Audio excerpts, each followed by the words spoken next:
What's going on, guys? Dr. Brute7 signing in back with another handheld console review. This time it's the Powkiddy RGB10X. This is my first Powkiddy handheld review, so let's see how this managed to impress me.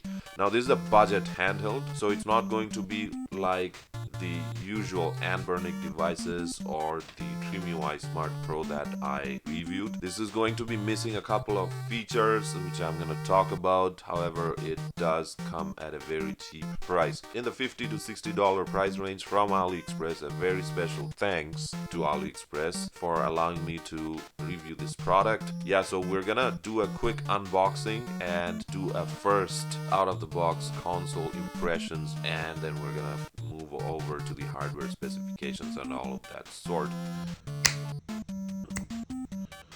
God damn it, come on, I'm supposed to be the Thanos. There you go, unboxing done. Very simple. We have the manual to our right, we have the USB-C cable, and we have the console itself. I got the gray one. It looks pretty neat. We have the Powkiddy X logo, RGB10X. Feels very nice on the hands. Got the mono speaker. These two, they don't mean shit. Only the one to the right. It only has one speaker. We have the start and select button, XYBA, that are very nice on the thumbs, followed by the plus and minus buttons. And here's the thing about the plus and minus button. It's a bit confusing because we have the select and start button and then here the plus and minus buttons. Usually the plus and minus buttons are going to be doing the select and start functions, but I guess you can play around a little bit, assign them for hotkeys, you know. We have the Nintendo Switch style thumbstick, and you can click it as well, followed by the D-pad, which is also very nice on the thumbs and feels pretty responsive. We're gonna put this to the test real quick. Side placing buttons, L1, L2, R2, R1, along with the reset button, volume up and down button, and the power button itself. We have one port here, and then we have another port here at the bottom, along with the 3.5mm jack. We do not have any HDMI ports, unfortunately, so you won't be able to consoleize this. Then again, this is a budget console, to be quite honest. I would say the build quality is not too bad for the price range. It actually feels pretty decent in the hand. However, if you place it side by side with the RG35XXH, which basically resembles the design in a whole lot of ways, so this one feels much more premium, I would say, because obviously the price range, the difference in price range, but all in all, if you place these two consoles side by side, apart from the differences like the inclusion of an HDMI, it looks pretty similar. However, this one looks a bit bigger from the up top view, you know. This looks a bit, wider. So the RG35XXH is a whole lot sleeker when you compare this with Powkiddy, and it's a whole lot lighter than the RG35XXH. This port is for the peripherals. You can connect the Wi-Fi dongle or Bluetooth or anything like that, and this one is for connecting to the computer. And to the side we have for one memory card slot for the operating system, and actually we have a decent looking card, CPIY 64 gigabytes. Hopefully this is not one of those generic cards that breaks down, but still, it's always good to create a backup. Always create a backup, guys. And we have the expansion slot to the right side of the console. It's a $50 console, and this one's almost a $100 console. There will be quality differences, but all in all, it feels very awesome for the price range. Yeah, these consoles are heavier compared to this one. These are way more chunkier. Alright, so the unboxing here is done, and I've provided my first impressions as well. So let's talk about specifications. This console comes with the RK3326 chipset. Now this one is a bit more powerful than this one. However, it falls under the same range. So this will be able to run games smoothly up to PlayStation 1. If you're one of those guys who are looking to get a complete like Dreamcast, PlayStation Portable and whatever not experience, then this console is not the right kind of console for you. Then followed by a robust 1GB of DDR3 RAM. Display is 3.5 inches with a 640 by 480 4:3 LCD, by the way. Now for the battery, it lasts for 4 to 6 hours, 2300 milliampere. That's basically it. Let's start this console up for the first time. So this here's the power button. Let's see.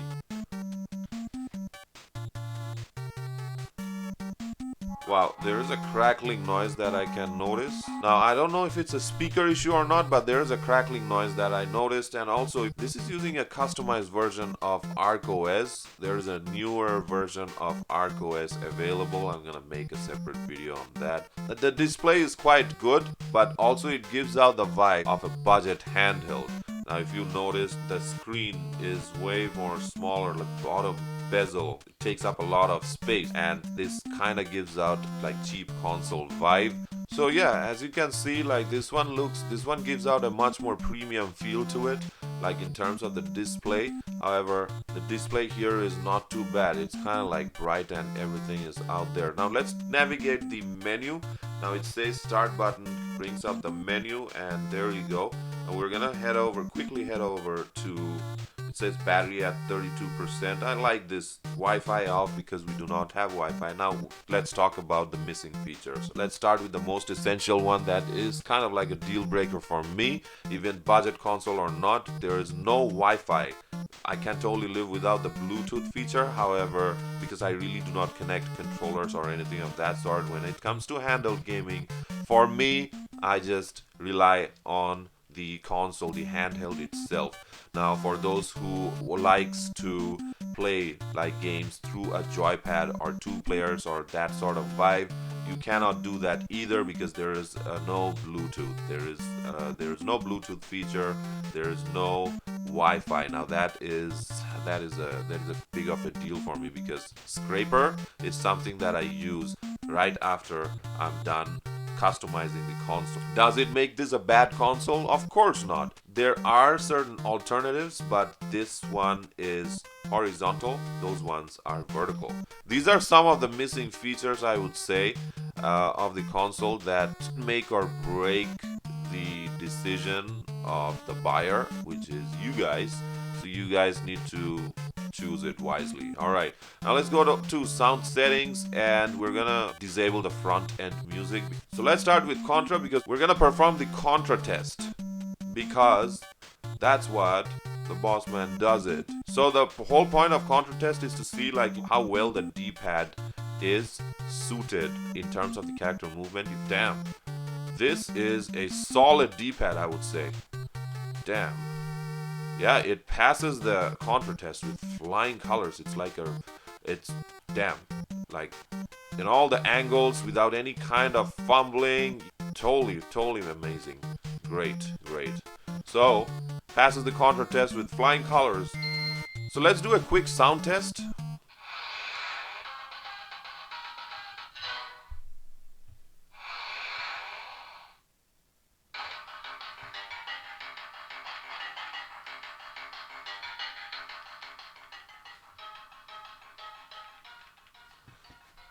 I mean, for a mono speaker, it's pretty decent. I don't have any complaints in regards to the speaker sound quality. It's not crackling. Unlike the first time when I booted up the console, if the sound itself was like that, but I could hear some crackling noise, but it's not happening right now. So keep in check of that, and just, mention in the comments section about your sound experience, how, if there were any kind of crackling noises or anything of that sort. So we're gonna quickly pull up the RetroArch menu. Now the RetroArch menu can be pulled up by holding the select and the X button, and you can pull up the RetroArch menu real quick.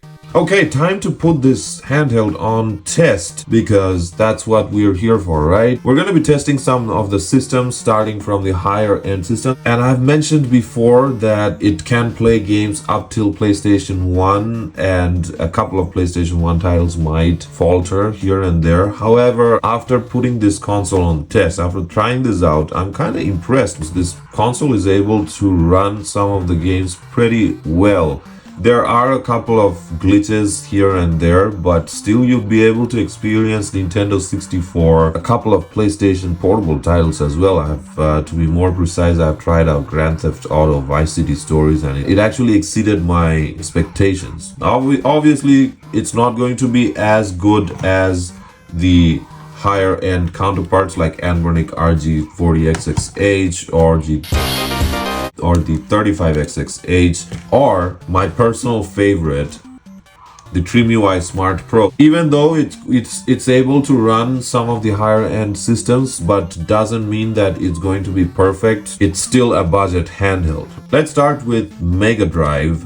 We're gonna talk about ArcOS in a little bit after we are done testing the games.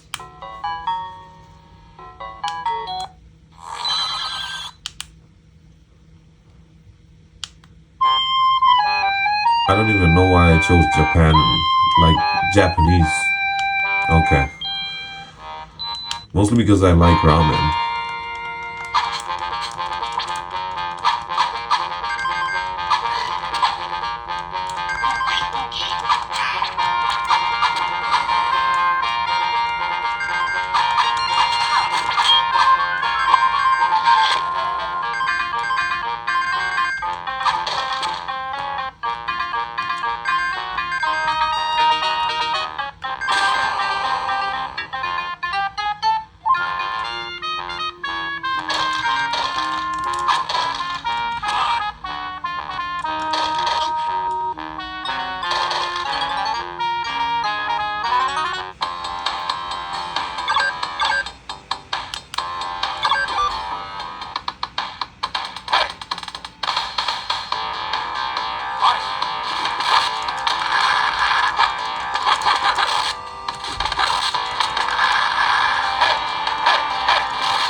Okay, let's check some DS games.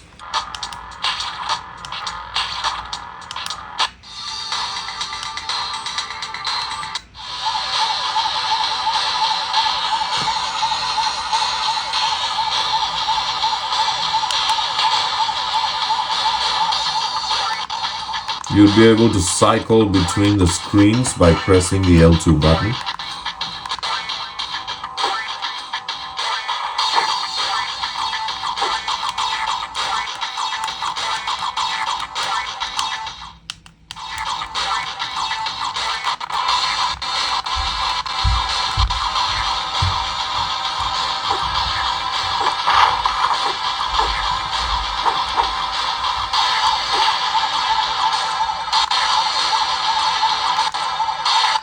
So if you want to check out hints or anything of that sort, you can cycle between the screens by pressing the L2 or R2 button.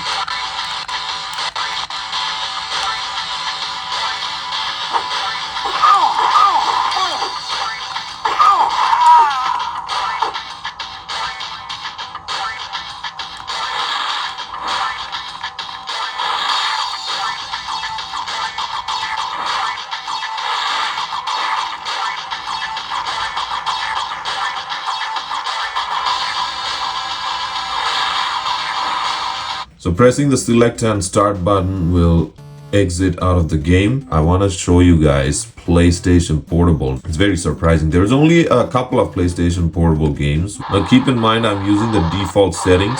Now as you can see that this game, it says like frame rate. So obviously it's going to run a bit choppy when it's going to enter, when the character is when you're gonna enter like larger areas, but still it's actually working pretty well considering limited capability of the chipset. Like as you can notice, it's just, you know, pausing like, you know, a little bit here and there, so you're going to experience something of that sort. I haven't tweaked any settings. It's running on the default settings as it came out of the box, so you can expect something similar like this. We're gonna try out one more PlayStation Portable game and see how it works. We know how this will end.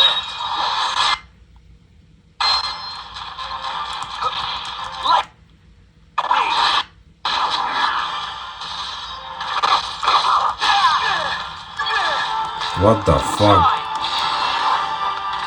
Shine! Shine!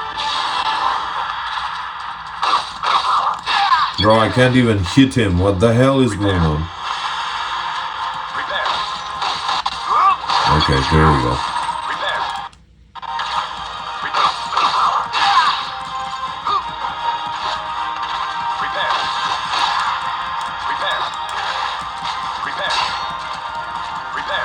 Okay, so the game is running at 20 FPS and almost at full speed. I mean, I would say it's running at full speed, 98 to 105%. So it's kind of like okay, but still, I would definitely not recommend playing PlayStation Portable games. I just wanted to show you guys you still would be able to experience PlayStation Portable games, and PlayStation 1 games obviously is gonna run pretty awesome. I'm gonna show you guys real quick.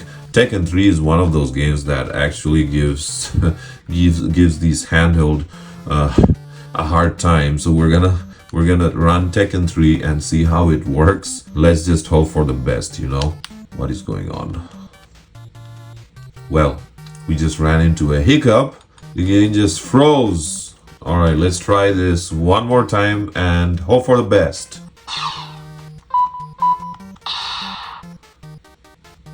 Okay, that was a minor setback, but all's good right now. I love Eddie, so we're gonna go with Eddie. Round one. Fight.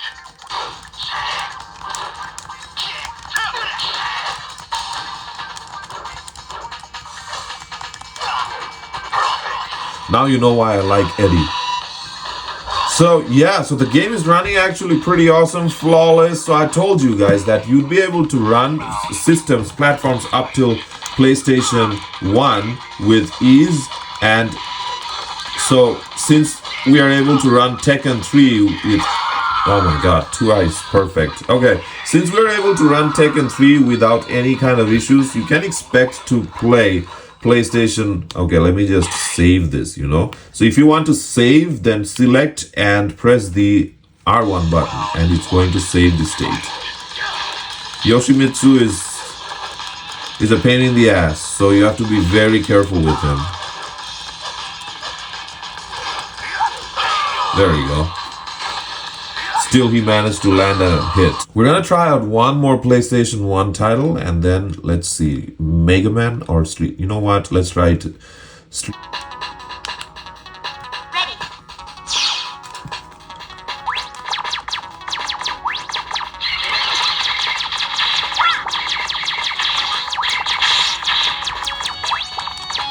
I'd like to take a moment and take a close look on this, on the display, and the display actually is very beautiful for a budget handheld console.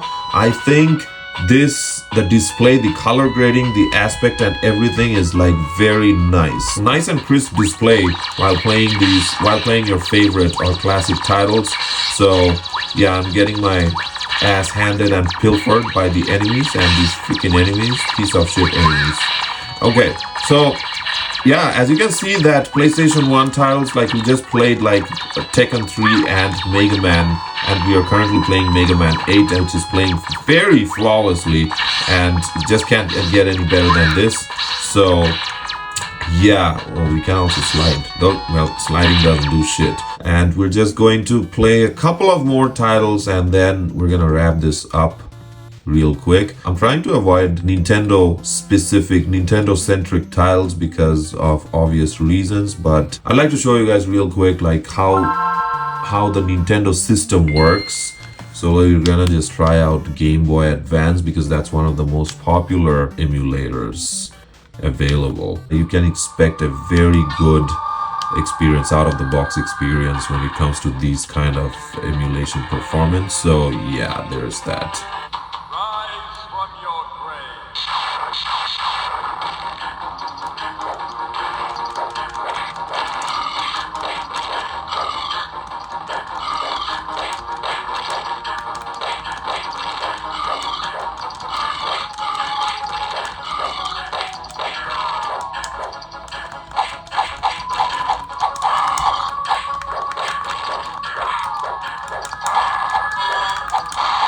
Damn. Alright, so let's pull up the RetroArch menu and talk about one of my most favorite features, as I always do while demonstrating consoles. We're gonna talk about the rewind feature, because rewind feature is a life-changing feature and a lifesaver feature. So I'll pull up the quick menu and press the B1s, and until you see these lists, head over to settings, frame throttle, rewind. You're going to activate the rewind support. You need to assign the hotkey. In order to assign the hotkey, head over to input, head over to hotkeys, just look for rewind. I already have it assigned. First press A and then press and hold a button for a little bit and then key will be assigned. So I have it assigned to select and plus, and there you go.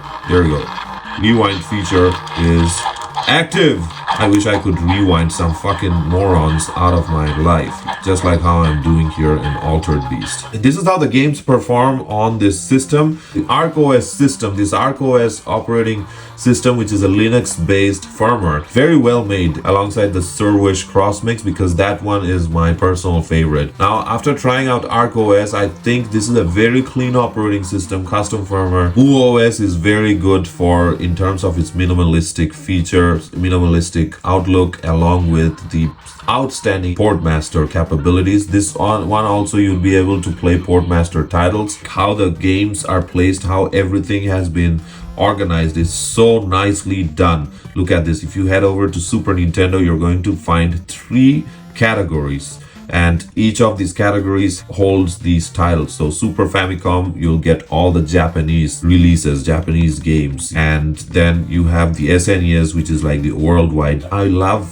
the way how everything is well set up, and for some of these systems there's also, which actually shows the demo, like the gameplay. Look at this. It's a very subtle and nicely added feature. Oh, I totally forgot to show you guys GoldenEye. Now, for some reason, I'm not much of a fan of Nintendo 64 because I never got the chance to try out Nintendo 64 titles. This one is like, you have to, man, this is too much.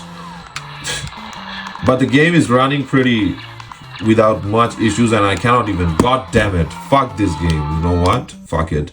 You guys caught the drift. You'd be able to play a couple of these titles without any kind of issues. This was Powkiddy RGB10X, a very wallet friendly console, handheld, something that you can gift to your loved ones. If you are going to gift this to your niece or nephew or who loves to play video games, you'd be the best uncle ever. Final verdict: the Powkiddy RGB10X is a very good handle, especially for the price point, with a 55 to 60 Canadian dollars price range as compared to the similar RG35XX-H, which is almost 100 Canadian dollars. This is literally half its price, okay? Just can't get any better than this. A great starter or gifting handheld. Like I've said, you can gift this handheld to your loved ones, and if you are starting off your emulation experience, your retro emulation or retro handheld experience, you want to relieve your nostalgia while keeping an eye out on your wallet, then definitely get this one. Would I recommend it to someone like myself? No, because as a retro enthusiast like myself, I require a complete console that has not all features, but at least a Wi-Fi, you know, which would allow me to do certain things, like, you know, with ease without having to connect a dongle or whatever. Do I see myself buying this for my cousins or my niece or nephew? Hell yeah, they would definitely rock this system, because this system comes in loaded with a whole bunch of games, like a very wide array of games, and they're all subsectioned, organized. It's so nice, and the display is very crisp. They're gonna enjoy it a lot. I know if I give this to my loved one, it's going to be like amazing. All right, another one wrapped up. So if you want to grab your hands on one of these, I will do some of the footwork as I always do. I'm going to find the best, most reliable links from AliExpress and post it in the description. That will give you the best and the lowest price, so you can check those out. You can get your hands on one of these devices. I personally prefer the horizontal handhelds instead of the vertical ones, so yeah, so that's a personal preference. That's basically it with the Powkiddy RGB10X. Another one wrapped and scrapped up. Check out my other contents, join my live streams, because we're currently playing Silent Hill 2 Remake. I need to finish that motherfucking game up. So like and subscribe for more. Dr. Brute 7 signing off. Peace.